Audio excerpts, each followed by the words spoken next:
ओम श्री गुरुवे नमः। हम ओशो के बारे में कुछ जानने का प्रयत्न कर रहे थे, उनके बचपन के विषय में, क्योंकि ओशो के बचपन के विषय में लोग बाग बहुत ही कम जानते हैं और जो मैंने पढ़ा है, सुना है, मैं उसी में से आपको कुछ बताने का प्रयत्न करता हूं। तो पिछले अध्याय में हमने सुना था कि ओशो जो है वो अपने नाना नानी के घर पर हैं और उनके नाना जो है उनकी कुंडली बनवाने के लिए एक ज्योतिषी के पास गए थे, पर वो उसने नहीं बनाई थी। उसने कहा था कि जब ये 7 वर्ष के हो जाएंगे मैं उसके बाद ही इनकी कुंडली बनाऊंगा। और वह ज्योतिषी जो है उन्हें ढूंढता हुआ फिर उनके दरवाजे पर आ जाता है। वह बूढ़ा ज्योतिषी आया। मेरे नाना अपनी आंखों पर विश्वास न कर सके। वह ज्योतिषी इतना प्रसिद्ध था कि अगर वह किसी राजा के महल में भी जाता तो वह राजा भी आश्चर्यचकित होता। और वह मेरे बूढ़े नाना के घर आया। उसे घर कहना पड़ता है, लेकिन ज्यादा कुछ था नहीं, बस मिट्टी की दीवारों से बना मकान था। उसमें अलग गुसलखाना भी नहीं था। तो वह हमारे घर आया और मैं तुरंत उस बूढ़े व्यक्ति का मित्र बन गया, उसकी आंखों में देखते हुए। यद्यपि मैं केवल 7 साल का था और एक शब्द भी नहीं पढ़ सकता था, लेकिन उसके आंखें पढ़ सका। उसके लिए किसी पढ़ाई लिखाई की जरूरत नहीं है। मैंने उस ज्योतिषी से कहा, बड़ी अजीब बात है कि आप इतनी दूर केवल मेरी जन्म कुंडली बनाने आए हैं। उन दिनों और आज भी वाराणसी उस छोटे से गांव से बहुत दूर है। उस बूढ़े ज्योतिषी ने कहा, मैंने वादा किया था और वायदे को तो पूरा करना ही पड़ता है। जिस ढंग से उसने कहा वायदे को तो पूरा करना ही पड़ता है, वह मुझे रोमांचित कर गया। तो यह जिंदा आदमी है। मैंने उससे कहा, यदि आप अपना वादा पूरा करने आए हैं तो मैं आपके बारे में भविष्यवाणी कर सकता हूँ। उसने कहा, क्या तुम मेरा भविष्य बता सकते हो? मैंने कहा, हाँ, निश्चित ही तुम बुद्ध तो नहीं बनोगे, लेकिन तुम एक भिक्षु, एक सन्यासी अवश्य बनोगे। वह हंसा और बोला, यह असंभव है। मैंने कहा, आप शर्त लगा सकते हैं। उसने मुझसे पूछा, अच्छा ठीक है, कितने की शर्त? मैंने कहा, उससे कुछ फर्क नहीं पड़ता, आप जितने की चाहें उतने की शर्त लगा लें, क्योंकि यदि मैं जीता तो मैं जीता, लेकिन यदि मैं हारा तो मैं कुछ भी नहीं हारूंगा, क्योंकि मेरे पास कुछ है ही नहीं। आप 7 साल के बच्चे के साथ शर्त लगा रहे हैं। क्या आप यह देख नहीं सकते मेरे पास कुछ भी नहीं है?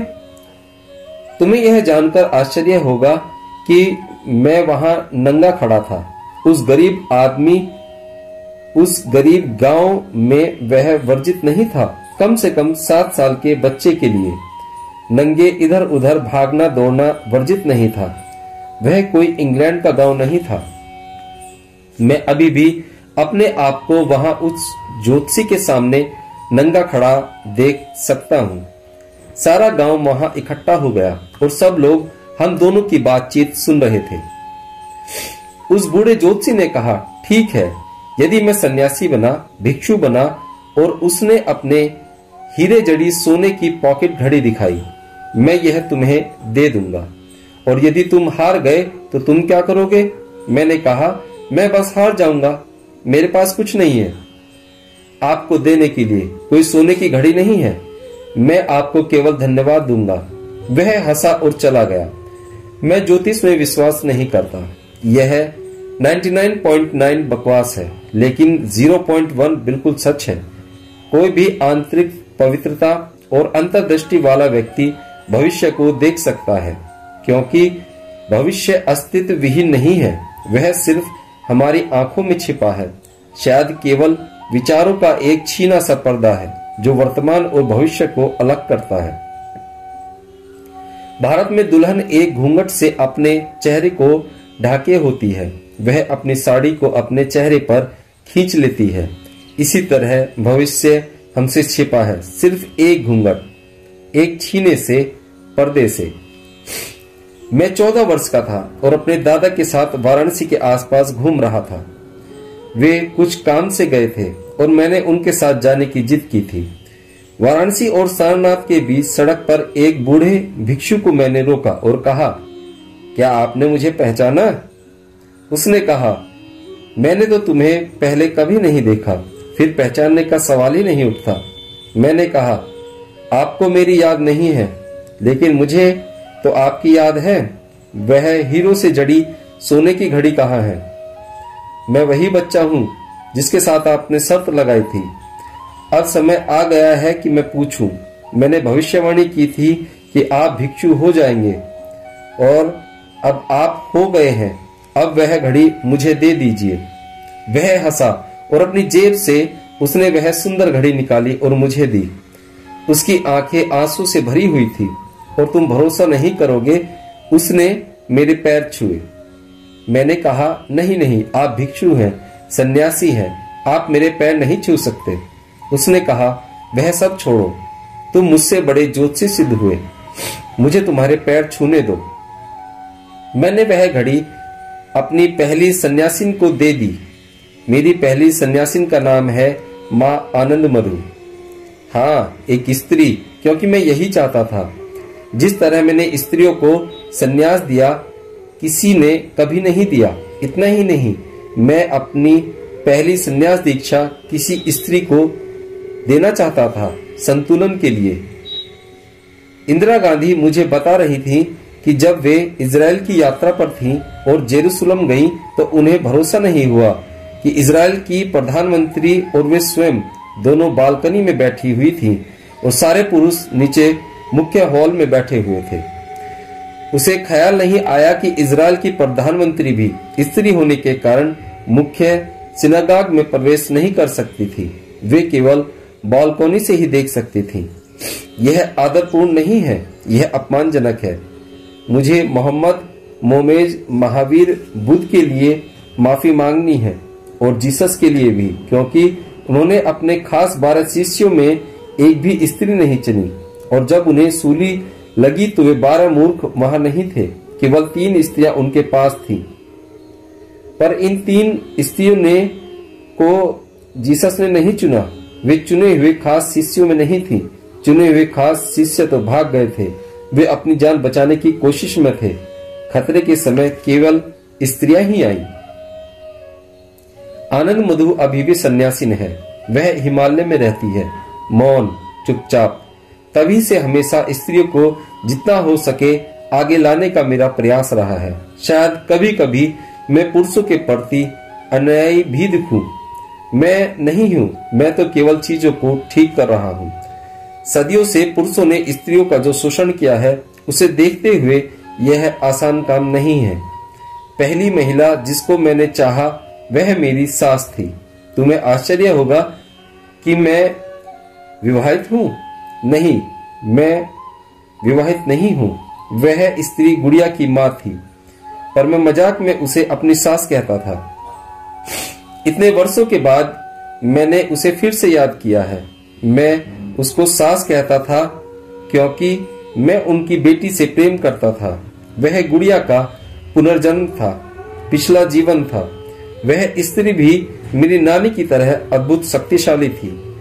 मेरी सास असाधारण महिला थी, खासकर भारत में। वह अपने पति को छोड़कर पाकिस्तान चली गई और वहां स्वयं ब्राह्मण होते हुए भी एक मुस्लिम से शादी कर ली। उसमें साहस था, उसमें हिम्मत थी। मुझे साहस का गुण हमेशा पसंद रहता है, क्योंकि तुम जितना अधिक साहस करते हो उतने ही तुम घर के नजदीक आते हो। स्मरण रहे कि केवल दुस्साहसी लोग ही बुद्ध पुरुष बनते हैं। हिसाबी किताबी लोग पैसा तो इकट्ठा कर लेते हैं, लेकिन बुद्ध पुरुष नहीं बन सकते। मैं उस व्यक्ति का आभारी हूँ जिसने मेरे बारे में केवल 7 वर्ष की उम्र में भविष्यवाणी कर दी। कितना अद्भुत व्यक्ति था। सिर्फ मेरी जन्म कुंडली बनाने के लिए उसने मेरे 7 साल होने की प्रतीक्षा की। कितना धैर्य था। और इतना ही नहीं, वह वाराणसी से उतनी दूर मेरे गांव आया। न सड़कें थी, न रेलगाड़ी थी। उसे घोड़े पर सवारी करके इतनी लंबी यात्रा करनी पड़ी। और जब मैं उसे सारनाथ जाने वाली सड़क पर मिला और उससे कहा कि शर्त जीत गया हूं, तो उसने तुरंत मुझे अपनी घड़ी दे दी और कहा, मैं तुम्हें सारा संसार दे देता, लेकिन मेरे पास और कुछ नहीं है। असल में यह घड़ी भी मेरे पास नहीं होनी चाहिए, लेकिन सिर्फ तुम्हारे कारण मैंने इसे इतने सालों रखा, क्योंकि मुझे मालूम था कि एक न एक दिन तुम अवश्य आओगे। और जब मैं भिक्षु बना तो मेरे चित्त में बुद्ध नहीं थे, बल्कि तुम थे, एक 7 साल का नंगा बच्चा, देश के सबसे बड़े ज्योतिषी का भविष्य बताते हुए। तुमने यह कैसे किया? मैंने कहा, वह मैं नहीं जानता। मैंने तुम्हारी आंखों में देखा और मैं देख सका कि इस संसार की कोई भी चीज तुम्हें संतुष्ट नहीं कर सकेगी। मैंने एक दिव्य असंतोष देखा। जब आदमी को दिव्य असंतोष होता है, केवल तभी वह सन्यासी बनता है। मुझे नहीं मालूम कि वह वृद्ध व्यक्ति अभी जीवित है या नहीं। वह जीवित हो नहीं सकता, नहीं तो वह मेरी खोज कर सकता और मुझ तक पहुंच जाता। लेकिन गांव के जीवन में वह क्षण अविस्मरणीय था। अभी भी वे उस भोज की बात करते हैं। अभी अभी एक आदमी उस गांव से आया हुआ था और उसने बताया, हम लोग अभी भी उस भोज की बात करते हैं जो तुम्हारे नाना ने गांव को दिया था। वैसा न पहले कभी हुआ था और न बाद में होगा। इतने सारे लोगों को खुश होते देख मैं भी बहुत खुश था। मुझे वह सफेद घोड़ा बहुत अच्छा लगा। गुड़िया को वह घोड़ा बहुत पसंद आता। सड़क पर जब घोड़े गुजरते हैं तो उनको मुझे दिखाती हुई कहती, देखो कितने सुंदर घोड़े। मैंने बहुत घोड़े देखे हैं, लेकिन उस बूढ़े ज्योतिषी के पास जैसा घोड़ा था वैसा नहीं देखा। मैंने सुंदर से सुंदर घोड़े देखे हैं, लेकिन अभी भी मैं उसके घोड़े को सबसे सुंदर घोड़े की तरह याद करता हूँ। शायद उसका कारण मेरा बचपन था। शायद तब तुलना के लिए मेरे पास और कुछ न था। लेकिन भले ही मैं बच्चा था, इस बात का विश्वास करो कि वह घोड़ा बहुत सुंदर था। वह बहुत शक्तिशाली था। 8 हॉर्स पावर का होना चाहिए। वे दिन सुनहरे थे। उन सालों में जो कुछ भी हुआ वह सब एक फिल्म की तरह दोबारा देख सकता हूँ। यह अविस्मरणीय है कि मैं फिर उत्सुक होऊंगा। नहीं, आंसू अपनी घड़ी देख रही है। अभी काफी जल्दी है घड़ी देखने के लिए। मैं क्या कह रहा था? वे दिन सुनहरे थे। उन 9 सालों में जो कुछ भी हुआ मैं एक फिल्म की तरह अपने सामने से गुजरते हुए देख सकता हूँ। हाँ, वह सुनहरा समय था। असल में सुनहरे से भी अधिक सुंदर, क्योंकि मेरे नाना न सिर्फ मुझसे प्रेम करते थे, बल्कि मैं जो कुछ भी करता उससे भी प्रेम करते। और मैंने वह सब किया जिसे तुम उपद्रव कह सकते हो। मैं बहुत शैतान था। मैं लगातार उपद्रव करता रहा। उन्हें सारे दिन मेरे बारे में शिकायतें सुननी पड़ती और उन शिकायतों को सुनकर उन्हें बड़ा मजा आता। उनकी यह एक बड़ी विशेषता थी। उन्होंने कभी मुझे दंड नहीं दिया। उन्होंने कभी यहाँ तक नहीं कहा कि यह करो और यह मत करो। उन्होंने मुझे मेरे जैसा होने की पूरी छूट दे रखी थी। इस प्रकार न जानते हुए भी मुझे ताव का स्वाद मिला। लाओ त्से कहता है कि ताव पानी का प्रवाह मार्ग है। पानी नीचे की ओर बहता है, जहां भी जमीन में जगह मिलती है। वे आरंभिक वर्ष ऐसे ही थे। मुझे पूरी छूट थी। मेरे ख्याल से हर बच्चे को वैसा समय मिलना जरूरी है। अगर दुनिया में हर बच्चे को हम वैसा समय दे सकें तो हम एक सुनहरी दुनिया बना सकते हैं। उन दिनों एक भी क्षण खाली न जाता। कभी कुछ हो रहा है तो कभी कुछ, फुर्सत ही न रहती। इतनी बातें, इतनी घटनाएं जो कि मैंने कभी किसी को कही नहीं। मैं झील में तैरता था। स्वतः मेरे नाना को डर लगा रहता था। उन्होंने मेरी सुरक्षा के लिए एक अद्भुत आदमी को नाव में तैनात किया। उस पुराने गांव में तुम सोच भी नहीं सकते कि नाव का क्या मतलब है। उसे डोंगी कहते हैं और कुछ नहीं, बस पेड़ का खोखला तना होता है। यह सामान्य नाव जैसा नहीं होता, गोल होती है और बड़ी खतरनाक है।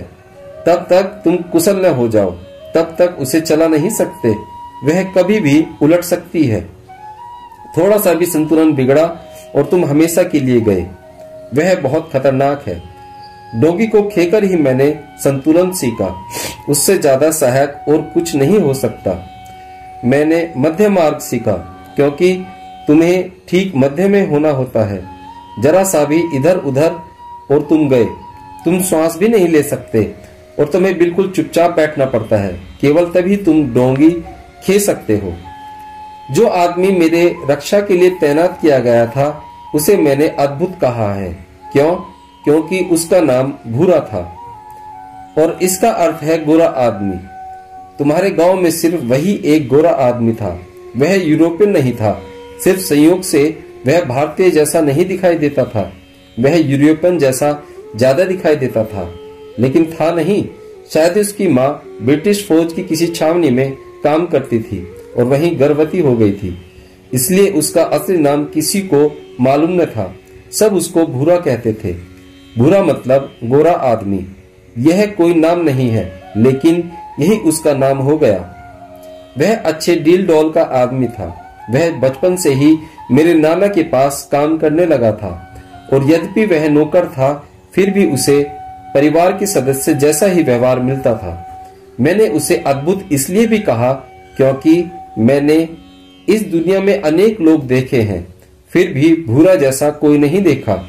वह ऐसा आदमी था जिस पर तुम भरोसा कर सको। उसने कुछ भी कहा जा सकता था और वह उसे सदा गोपनीय ही रखेगा। इस बात का पता मेरे परिवार को तब चला जब मेरे नाना की मृत्यु हुई।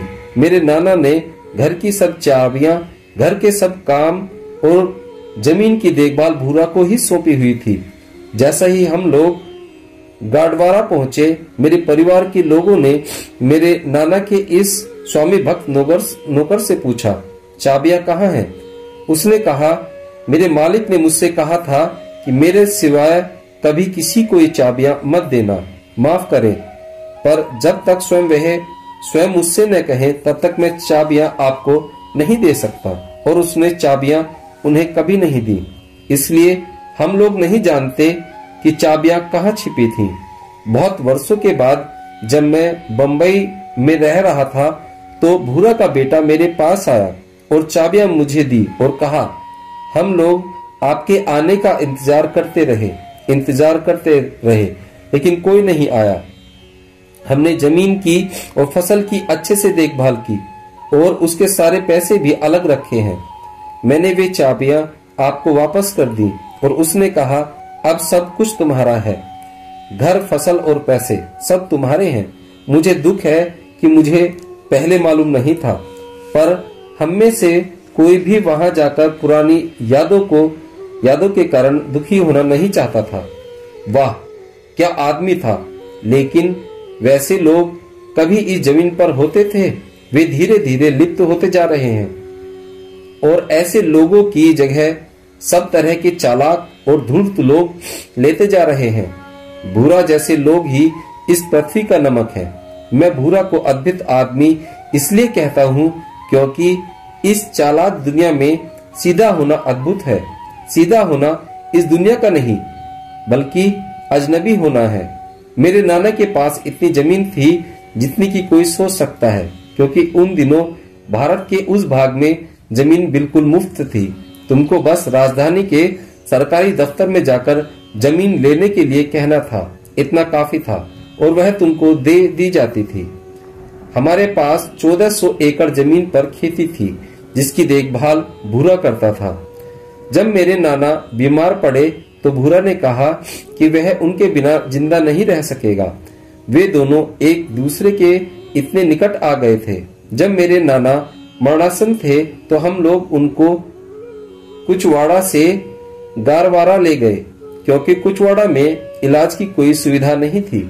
मेरे नाना का मकान ही एकमात्र मकान था उस गांव में। जब हमने कुचवाड़ा छोड़ा तो भूरा ने चाबियां अपने बेटे को दे दी थी। गारवारा जाते जाते रास्ते में मेरे नाना की मृत्यु हो गई और इस सदमे के कारण दूसरे दिन सुबह भूरा नींद से उठा ही नहीं, वह रात को ही मर गया। मेरी नानी और मेरे माता पिता वापस कुचवाड़ा जाकर दुखी नहीं होना चाहते थे, क्योंकि मेरे नाना की उन्हें याद आती। मेरे नाना बहुत ही अच्छे आदमी थे। भूरा का बेटा लगभग मेरी ही उम्र का है।